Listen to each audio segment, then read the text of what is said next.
उदालगुरि जिल्ला बिपिएफ हानजानि मावखुलियाव pre Christmas खुंनाय हाबाफारि जालाङो। बे हाबाफारियाव बाहागो लानानै बिपिएफनि एमएलए सरन बर' आरो उदालगुरि जिल्ला आइजो बिपिएफनि नेहाथारिया खौरांगिरिनि सिगाङाव ओरैबायदि फोरमायो। बिपिएफ दोलोआ दिनैनि प्रि मास खुंनाया गोदान नङा, फ्राय बोसोरनै बोसोरथामसो सिगांनिफ्रायनो प्रत्येक बोसोर प्रि क्रिसमास खुङो, प्रि मागो दमासि खुङो, बेनिफ्राय प्रि बैसागो खुङो आरो बेनिफ्राय प्रि मा होनगोन बेखौ दुर्गा फुजा, अनेक रोखोम प्रि ईद, गासिबो जनगोष्ठीनि बा जिखिनि धोरोमफोर दङ, उत्सबफोर दङ, बेखौ जों बिपिएफ दोलो हिसाबै, जिहेतु जोंनि बिपिएफ दोलोआ मोनसे सेक्युलार पलिटिकेल पार्टी, बेवहाय जोंनियाव गासिबो धोरोमनि सुबुंफ्रा जिहेतु दङ आरो गासैखौबो लानानै जिहेतु जयैनो जों सान्थियै खामानि मावलांनायनि जोंहा जिहेतु मोनसे एजेन्डा दङ, बे हिसाबै जोंनि गेजेराव माने गावजों गाव बुजिलायनाय, आन्डारस्टेन्डिं, बेजोंनो लोगोसे अनलायनाय, जोंनि गेजेराव खौसेथि, बेखौ जोङो अरायसम लाखिनो थाखाय बे फोरबोखौ खुंबोगासिनो दङ। दा बेबायदिनो देग्लायबो उदालगुरि डिस्ट्रिक्ट बिपिएफआ दिनै 25निफ्राय जिहेतु गोथार बर'दिन जासिगोन, बेखायनो दिनै सानबा सिगां दिनै बेवहाय प्रि क्रिसमासनि आयोजन खालामनाय जादों आरो बे प्रि क्रिसमासाव दिनै जोंनि दोलोनि आरो बिनि अनगायैबो गुबुन गुबुन फोथायारि जेसेबांफोर दैदेनगिरिजों लोगोसे रायजो राजाफोर दं, जोंनि सापर्टारफोर दं, दिनै नुजाफैदों आरो बे नुजानायनि गेजेरजोंनो जों मोनसे मेसेज होनो लुबैदों, जिहेतु जोङो दिनै बिपिएफ दोलो हिसाबै जों अरायबो अनलायनाय आरो खौसेथिखौ जिहेतु जों लुबैयो आरो बे मेसेजखौनो जों जोंनि गामि ओनसोल बा जोंनि माने बिथोर ओनसोलफ्राव जों हरनो हास्थायदों आरो मानो होनबा जोंनि गेजेराव अरायसम खौसेथि आरो अनलायनाया थानांगौ, नङाब्ला जोंनि गेजेराव मालाबा मा जायो, जोङो गोदोआव बेबायदि जिहेतु परिबेस गैयामोन, माने जोङो गाव जायखौ फोथायो मालायनि होनबाथाय जोङो बेखौ जोंनि नङा होननाय, गाव फोथायोबाथाय बे जोंनि नङा, सोरबा सासेया बुंगोन बे जोंनि नङा, आंना ओरैसो, नैबायदि जानगार जालांनानै जोंनि गेजेराव गावजों गाव माने बुजिलायनो सेस्था खालामाखैमोन आरो जायनि जाउनाव मालाबा जोंनि गेजेराव माने मा होनगोन कनफ्लिक्ट, मालाबा एसे अपेन नुजायाब्लाबो सिङाव जोङो मालाबा एसे एनै धोरोमखौ लानानै माखौबा लानानै जों एसे माने गोसो गोरोबलायखौ जों नुनो मोनो आरो ओंखायनो बेफोर दाबो आंनि मथेब्लाथ' आं जे नुदों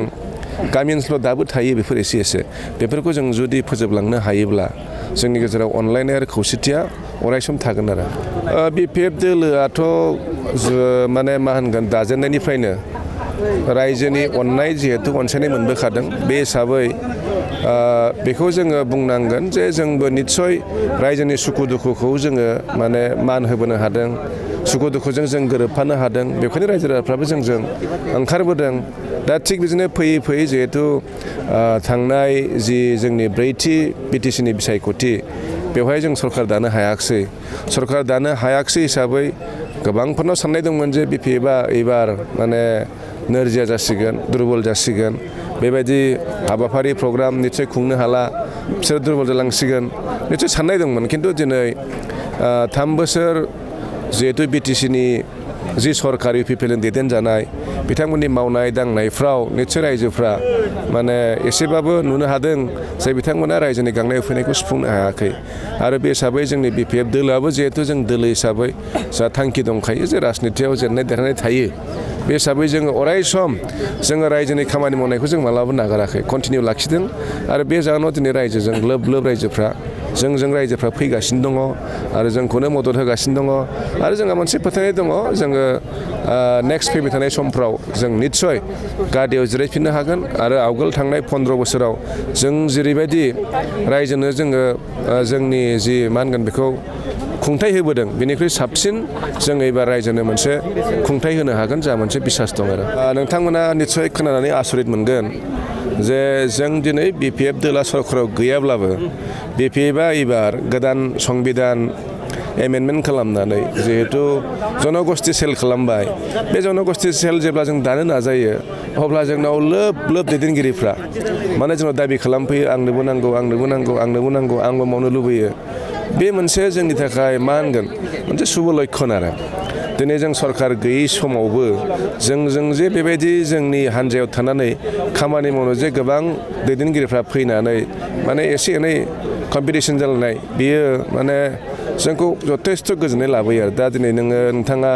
आंखौ सोंदों अनलि हिन्दी बासि सेलाव बेबायदिनो जादों मोनसे परिबेस जोङो फाइनालि दाख्लै दानो हाबाय बिनि सिगां आदिबासि होन गुरखा होन जेरावबो बेबायदिनो जादों माने गासैबो जनगोष्ठीनि मानसिफ्रा दिनै माने बिपिएफ दोलाव फैनानै खामानि मावनो गावनि गोसोनि माबाखौ फोरमायफैदों आरो जोंजों माने मा होनो हाबफानानै खामानि मावगासिनोबो दङ आरो एमपिनि इलेक्सननि थाखायसो थाम थिमा जोंना अलरेडि 6-7 मान्थस बारलांबाय बोसोरसेखौनो बारलांबाय होननांगोन एकदम जों फुलि प्रिपेयार्ड जोङो दरं उदालगुरि आरो क'क्राझारखौ गेलेनो थाखाय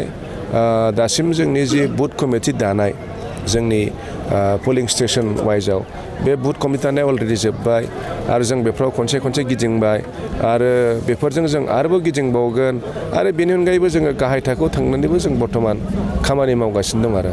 ओंखायनो जों फुलि प्रिपेयार्ड जों एबारनि इलेक्सनाव जों ओरैबायदि जों नुगासिनो दङ खोब मोजां जों रायजोनि अनसायनाय मोनगोन आरो बे मोननैबो समस्थियाव जों देरहानो हागोन आरो आंबो नुदों बिथांमोना एक्सुवेलि आसरित खोथा बिथांमोना जानला मोनला माने मा होनगोन बेखौ जेबो अजन गैयै खोथा बाथ्राफोरखौ बुंनानै रायजोफोरखौ मिसलिड खालामनो नागिरनाया एक्सुवेलि सासे लिडारनि आखल जानाङा आरो जोंबो दिनै राजनितियाव खामानि मावबोनाया आंथ' 2005निफ्रायनो मावदों दिनै बुंनो थाङोब्ला आङो बेसेबां जाखो 2005निफ्राय 23 15 फ्राय 18 इयार्स जाबाय आंहाथ' गोसोआव गैया आं बेबायदि खोथा बुंनाय मालाबाफोर बुंदों नामा आं गावखौनो माने बिदि आं सन्देस जायो आरो आं बुंफेराखै निस्सय खिन्थु मालाबा बिथांमोननि लिडारफोरनि खुगायाव नुयो जे बिपिएफनि उमुगा फैसिगोन उमुगा जयेन जासिगोन एक्सुवेलि सासे दैदेनगिरि हिसाबै इमान गाहाय थाखोनि खोथा बुंनाया एक्सुवेलि थिग नङा आरो मानो होनोब्ला जायफोर नेताफोरनि खोथा जोंनि बिपिएफनि नेताफोरनि खोथा बुङो बेफोर नेताफ्रा मालाबाबो बिपिएफ गारनो हानाय যুক্তিয়ানো গিয়া সকলোকে বৰদিনৰ প্ৰি খ্ৰীষ্টমাছৰ জৰিয়তে শুভেচ্ছা যাচিছোঁ তো আজি আমি ওদালগুৰি জিলা বিপিএফৰ হৈ আজি আমি প্ৰি খ্ৰীষ্টমাছ চেলিব্ৰেট কৰিছোঁ আৰু আমাৰ এটাই উদ্দেশ্য এই খ্ৰীষ্টমাছৰ জৰিয়তে প্ৰভু যীশু যিটো সংসাৰত জন্মগ্ৰহণ কৰিছে 25 ডিচেম্বৰ ঈশ্বৰে যিটো এটা প্ৰি প্লান কৰি পেলাই এই সংসাৰত পঠাইছে সংসাৰক প্ৰেম কৰাৰ কাৰণে ঈশ্বৰে সংসাৰক পাপীৰ মুক্তি কৰিবৰ কাৰণে এই শুভেচ্ছা দিবৰ কাৰণে আজি আমি সকলো ধৰ্মাৱলম্বীক একত্ৰিত কৰি আমাৰ এই পাৰ্টি ডিষ্ট্ৰিক্ট অফিচত আমি চেলিব্ৰেট কৰিছোঁ আপুনি এজন বিপিও এজন ৱৰ্কাৰ হিচাপে যিখিনি থাকি গৈছে এইটো আপুনি বেষ্ট চাৰ্কিট দিবলৈ কি যাচিব বিচাৰে আমি এইটো বিচাৰোঁ আমি এই আমাৰ বিটিআৰতে মাত্ৰ নহয় আমি সকলো পৃথিৱীৰ বসবাস কৰি থকা সকলোকে এইটো মেছেজ দিব বিচাৰোঁ আমি এটা এই প্ৰি খ্ৰীষ্টমাছৰ জৰিয়তে আমি এইটো দেখাব বিচাৰোঁ যে আমি সকলো যিমানখিনি ধৰ্মাৱলম্বী লোক আছে জাতি ধৰ্ম বৰ্ণৰ নিৰ্বিশেষে আমি এক হৈ আমি থাকিব লাগিব ঈশ্বৰে যেনেকৈ আমাৰ সৃষ্টিকৰ্তা ঈশ্বৰ এজন আমি সকলো এজন ঈশ্বৰেৰে আমি সন্তান গতিকে আমি সকলোৱে মিলা প্ৰীতি থাকিব লাগে আৰু যীশুৱে যিটো বাণী দিছে যিটো সত্য জীৱন আৰু মাৰ্গ সেই মাৰ্গত চলি পেলাই এজনে আনজনক মানে ভাতৃত্ববোধত মৰম চেনেহ একতাৰ ডোলেৰে বান্ধি আমি সকলোৱে এই বিপিএফ ওমেনৰ থ্ৰুদি আমি মহিলাকে নহয় আমি সকলোকে এইটো বাণী দিব বিচাৰোঁ যে আমি সকলো এই পাৰ্টিৰ আমাৰ বিপিএফ দলটো এটা কোনো মানে সাম্প্ৰদায়িক দল নহয় আমি সাম্প্ৰদায়িক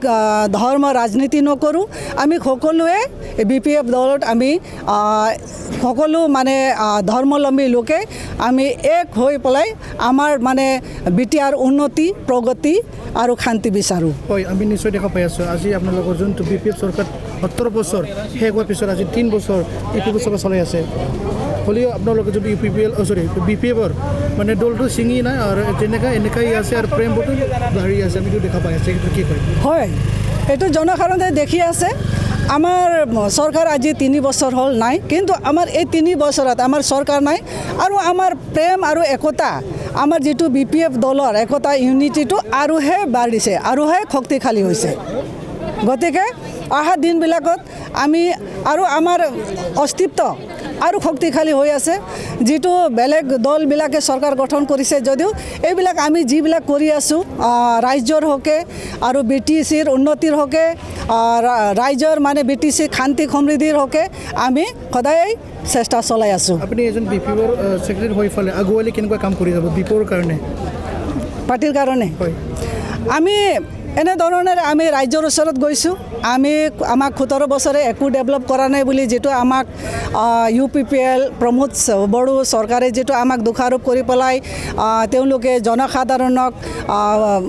প্ৰতিশ্ৰুতি মিছা প্ৰতিশ্ৰুতি দি পেলাই তেওঁলোকে শাসন কৰিছে BTCত কিন্তু তেওঁলোকে সেই প্ৰতিশ্ৰুতিটো পূৰ্ণ কৰিব পৰা নাই গতিকে এতিয়া ৰাইজে বুজি পাইছে আৰু সেই কথাবিলাকে যে আজি কি ডেভেলপ কৰিছে UPPL চৰকাৰে তথা তেওঁলোকৰ এলায়েন্স চৰকাৰে একো ডেভেলপ হোৱা নাই আমি সেই কথাবিলাক কৈ আমি এই আমাৰ দলৰ পৰা আমি ৰাইজৰ ওচৰত গৈছোঁ আৰু ৰাইজেও আমাক সঁহাৰি জনাইছে ৰাইজে মানে বুজি পাইছে যে এই UPPL চৰকাৰৰ জৰিয়তে আমাৰ BTCত একো উন্নতি নহয় বৰঞ্চ আমাৰ হাগ্ৰামা মহিলাৰ নেতৃত্বত যিমানখিনি ডেভেলপ হৈছিল শান্তি সমৃদ্ধিৰ পৰা জনসাধাৰণৰ আৰ্থিকৰ স্বাৱলম্বীৰ পৰা আৰম্ভ কৰি যিটো মানে ডেভেলপমেণ্ট এই ডেভেলপমেণ্টটো একো হোৱা নাই বৰ্তমান কিন্তু আমাৰ চৰকাৰৰ দিনত যিটো হৈছিলে সেইটোৱে মানে আজিও এনেকৈ ৰৈ আছে থ্যাংক ইউ